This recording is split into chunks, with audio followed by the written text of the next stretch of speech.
চলে যাক, নতুন করে নিয়োগ দেওয়া হোক। অ্যাকশন টু অ্যাকশন,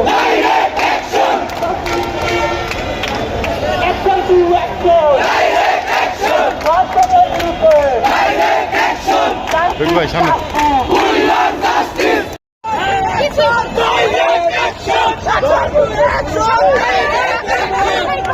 সমন্বয়করা কোনো ব্যবস্থাই গ্রহণ করছে না আমাদের বিষয়ে। তাদের কোনো মাথা ব্যথাই নেই, তারা আছে তাদের নতুন দল নিয়ে। অথচ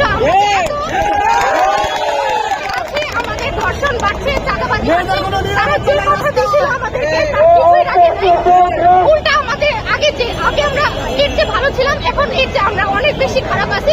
ধর্ষণের মাত্রা এত বেড়ে গেছে যে আগের তুলনায় আমরা বলতে বাধ্য হচ্ছি যে সমন্বয়করা আমাদের ধোঁকা দিচ্ছে এবং আগের তুলনায় আমরা অনেক খারাপ ছিলাম। এর চেয়ে আমাদের স্বৈরাচার অনেক বেশি ভালো ছিল। অন্তত পক্ষে আমাদের দেশে ধর্ষণের মাত্রা এত বেশি ছিল না।